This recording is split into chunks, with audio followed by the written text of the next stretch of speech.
जिस उत्तर प्रदेश में भाजपा की तूती बोलती है, आज वहीं उसके एक बड़े नेता पर महिलाओं की ज्योति बोली। जिस यूपी में भाजपा के नेताओं का भोकाल टाइट रहता है, सोचिए आज वहां भाजपा के एक नेता के चेहरे का भूगोल टाइट हो गया। साफ बड़ा जुल्म हो गया। यूपी के शहर फतेहपुर में भाजपा के मंडल अध्यक्ष को महिलाओं ने लाठी डंडों से दिल भर के जमकर कूटा। इतना पीटा कि वो बेहाल हो गए। महिला और पुरुष मिलकर बीजेपी के बड़े नेता को डंडों से दिल भरकर कूटते रहे। जब वो बेचारा नीचे गिर गया तो फिर उस पर चप्पलों और जूतों की बौछार कर दी।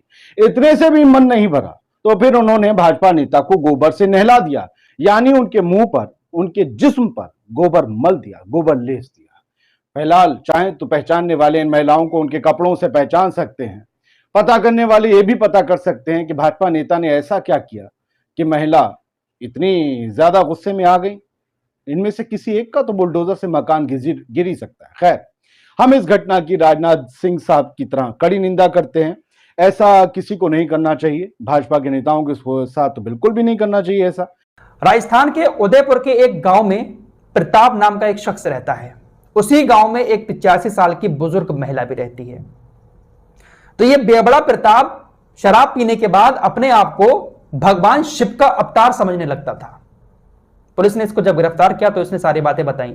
इसका कहना है कि मुझे ऐसा महसूस होता था कि मैं भगवान शिव का अवतार हूं और मैं किसी को भी जिंदा कर सकता हूं, किसी को मारकर मैं जिंदा कर सकता हूं।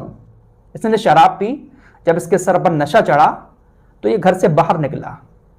रास्ते में इसको उसी गांव की रहने वाली 85 साल की एक बुजुर्ग महिला अपने घर जाती दिख गई। इस पाखंडी ने उस महिला को पकड़ा, बूढ़ी माता को, और उसको नीचे जमीन में पटक दिया। पटकने के बाद छाते से उसको मारने लगा, मुक्कों से उसको मारने लगा, उसके सीने पर, उसके पेट पर, उसके मुंह पर मारने लगा। 85 साल की बुजुर्ग महिला को इतना मारा कि वो मर गई।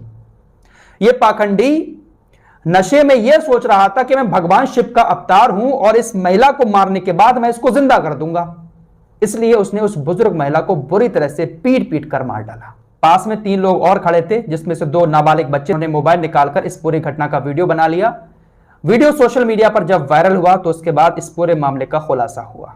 पुलिस ने इस प्रताप पाखंडी के अलावा उन दोनों नाबालिगों को भी हिरासत में ले लिया है। पूछताछ की जा रही है।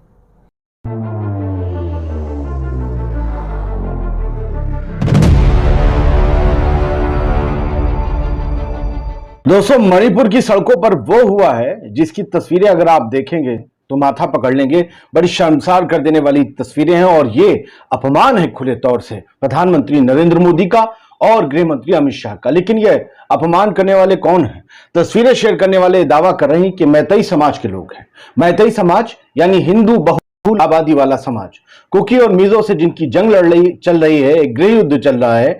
कुकी और मिजो कौन है? ईसाई हैं, आदिवासी हैं।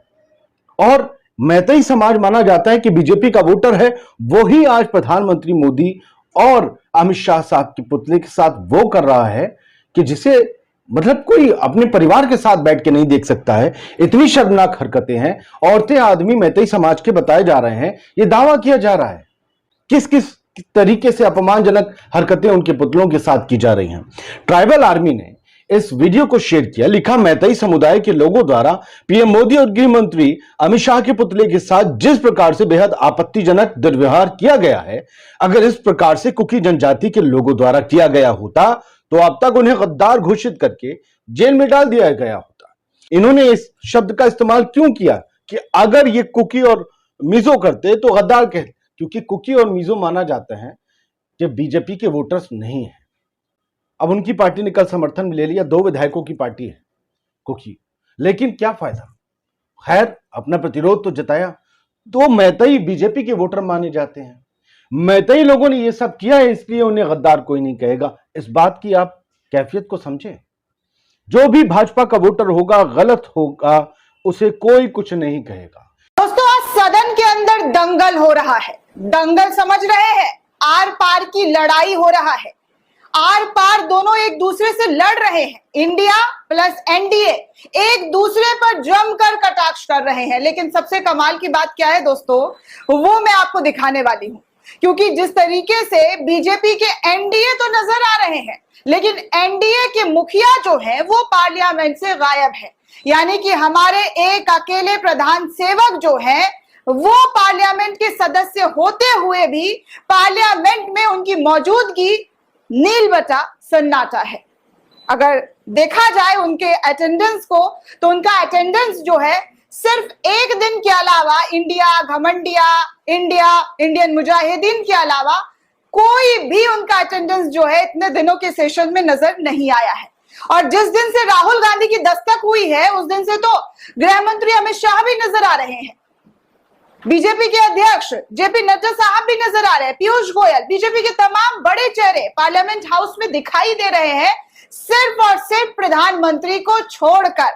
और आज इसी को लेकर दोस्तों कांग्रेस की तरफ से एक ऐसा पोस्टर जारी कर दिया गया है जिसे देखकर लोगों के मीम्स जो है वो बनने शुरू हो गए हैं। कांग्रेस खुद मीम्स बनाकर शेयर कर रहा है। दरअसल दोस्तों ये तस्वीर आप देख रहे हैं, ये तस्वीर है पार्लियामेंट हाउस की जिसको शेयर किया है कांग्रेस ने। और इसको शेयर करते हुए क्या लिखा है ये आपको देखना दिलचस्प होने वाला है दोस्तों। ये प्रधानमंत्री की एक कार्टून भरी प्रतिमा बनाई है और पार्लियामेंट दिखाया है और प्रधानमंत्री यहां से भागते हुए नजर आ रहे हैं। और इसी को ट्वीट करते हुए कांग्रेस लिख रहा है दौड़ा दौड़ा भागा भागा सा, यानी कि पार्लियामेंट से वो भाग रहे हैं, बच रहे हैं, वहां पर उनकी मौजूदगी जो है वो नहीं है। तो सीधे तौर पर कटाक्ष जो है इस वक्त कांग्रेस की तरफ से बड़ा पोस्टर जारी करते हुए दिखाया जा रहा है कि क्या हाल हो गया है प्रधानमंत्री का। इंडिया गठबंधन बनने से प्रधानमंत्री जो है वो बेचैन है। तो दुम दबा के तुम्हारा प्रधानमंत्री भी मैदान छोड़ के पार्लियामेंट छोड़ के भागता है और तुम भी भागते हो और तुम्हारी गोदी मीडिया भी भागती है। यही है भारतीय जनता पार्टी का इतिहास। इस वक्त पूरे देश में उत्तर प्रदेश के आजमगढ़ ने योगी आदित्यनाथ की इज्जत और उनके बुलडोजर को भरे बाजार में जूते से उछाल दिया है। एक बेटी के पास एक मोबाइल, क्या पूरे स्कूल में कयामत आ गई। कयामत भी इसलिए आ गई क्योंकि स्कूल प्राइवेट है और उसे आंख दिखाने की हिम्मत ना तो बच्चे के माँ बाप में है और ना तो योगी आदित्यनाथ के बुलडोजर से स्कूल वालों को कोई खौफ है। लेकिन मोबाइल मिलने के बाद लड़की को स्कूल वालों ने इतना परेशान किया कि उस 17 साल की एक मासूम बच्ची को अपनी जान गंवानी पड़ी। एक बेटी के बैग में मोबाइल फोन क्या मिल गया, इतना बड़ा पाप हो गया कि 11वीं क्लास की बेटी को पूरे स्कूल में बदनाम कर दिया गया। उसे ज़हनी तौर पर टॉर्चर किया गया, यहाँ तक कि उसे प्रिंसिपल के कमरे के बाहर चुपचाप सजा के तौर पर खड़े रहने के लिए छोड़ा गया। आखिरकार डिसिप्लिन और रेपुटेशन जैसे शब्दों को बाजार में बेचने वाले स्कूल ने एक बच्ची की जान ले ली। मामला पुलिस तक पहुंचता है, FIR दर्ज होती है, जिसके बाद स्कूल के प्रिंसिपल और क्लास टीचर को पुलिस गिरफ्तार कर लेती है। लेकिन प्राइवेट स्कूल के लोगों को गिरफ्तार करने के मतलब ही होता है कि प्राइवेट स्कूलों से बगावत। प्राइवेट स्कूलों के एसोसिएशन ने इस गिरफ्तारी के खिलाफ पूरे सूबे की तमाम प्राइवेट स्कूलों को बंद करने का ऐलान कर दिया और सिर्फ ऐलान ही नहीं किया बल्कि अपने ऐलान को कामयाब करके दिखा भी दिया। ना तो इन लोगों को योगी आदित्यनाथ का खौफ डर सका और ना ही इनका बुलडोजर। बच्चे के घर वाले अपनी बेटी की आबरू रेजी का इल्जाम लगा रहे हैं। कसूर सिर्फ इतना था कि उस बच्चे के बैग से मोबाइल फोन बरामद हुआ। योगी आदित्यनाथ के सूबे में स्कूलों की मनमानी का आलम यह है कि प्राइवेट स्कूलों के संगठन ने नथुने फुला लिए, क्योंकि मामला सीधे पूंजीपतियों से जुड़ा है। प्राइवेट स्कूल पूंजीवादी लॉबी पर चलने वाले गिद्ध होते हैं और मरने वाली छात्रा के घर वालों ने स्कूल पर बहुत ही संगीन इल्जाम लगाए। तब पुलिस ने प्रिंसिपल और क्लास टीचर को गिरफ्तार कर लिया, लेकिन प्राइवेट स्कूलों के संगठन ने योगी आदित्यनाथ के खिलाफ ही बगावत का ऐलान कर दिया। मंगलवार को प्राइवेट स्कूलों के संगठन ने सूबे के तमाम प्राइवेट स्कूलों को बंद करने का ऐलान कर दिया। मैं अगर पीछे हटूंगी तो सिर्फ मेरी बेटी मेरे सामने जिस तरीके से हिष्ट-पुष्ट थी, जो भी वापस कर दे, मैं अभी शांत हो जाऊंगी। मेरी बेटी, लेकिन मुझे मेरी बेटी चाहिए, सिर्फ मुझे मेरी बेटी चाहिए, मुझे कुछ नहीं चाहिए, किसी से भी कुछ नहीं चाहिए। योगी सरकार जी भी कभी नहीं ये कहीं लिख के बताए या कुछ कहे कि हाँ नहीं, जो माँ बाप की बेटी इतनी बड़ी चली गई उनके साथ मुझे सिंपैथी है, ये तक बोलने के लिए उनके पास समय नहीं है, तो मैं क्या अब इसके आगे बताऊं। आपको क्या लगा था कि मोदी को, खट्टर को इनके आंसू नहीं दिखेंगे, तो क्या कोर्ट को भी नहीं दिखेंगे? दिख गए। हम लोग शहर के रहने वाले, हमने क्या बिगाड़ा किसी का? अब बच्चे रो रहे, घर में मातम बना पड़ा सब। कहाँ से पेट भरेंगे, कहाँ से रुपए लाएंगे इसको बनाने के लिए। आज से पहले कभी आपने सुना है कि हाई कोर्ट कह रहा है सरकार जातीय संहार कर रही है? आज से पहले आपने कभी यह भी नहीं देखा होगा कि सजा भी कोर्ट की जगह सरकार देती हुई नजर आ रही है। और आज से पहले तो आपने शायद यह भी नहीं देखा होगा कि चुन चुनकर देश के अल्पसंख्यक वर्ग को अपने ही देश में सौतेला व्यवहार झेलना पड़ रहा है। आज से पहले तो आपने यह भी नहीं देखा होगा कि ऐसा होते देख देश का बहुसंख्यक वर्ग में से कुछ कट्टर विकृत मानसिकता के लोग किसी का घर उजड़ते देख जश्न मना रहे हैं। पर यह सब मोदी के नए भारत में मुमकिन हो पाया है। बीजेपी कहती है ना मोदी है तो मुमकिन है। तो हरियाणा के नूंह और गुरुग्राम में हो रही बुलडोजर कार्रवाई पर त्वरित रूप से पंजाब हरियाणा हाईकोर्ट ने जब रोक लगाई तो जो बात बोली उसे सुनकर हम भारतवासियों को ना सरकार की कुरीतियों के कारण अपने सिर शर्म से झुका लेने चाहिए, क्योंकि इसी लायक छोड़ा इन्होंने हमें कि हम सिर्फ शर्मिंदा होते रहें। कोर्ट के शब्द सुनिए जरा, यानी राज्य की सरकार की तरफ से जातीय संहार, जातीय सफाया करने की कार्रवाई की जा रही है। कोई भी सभ्य समाज ये शब्द सुनकर ना, कोर्ट की ये टिप्पणी सुनकर शर्म से डूब जाए, लेकिन ऐसी कार्रवाइयों पर जश्न देख शर्म भी शर्मसार होकर ऐसे समाज को लानतें भेज रही है।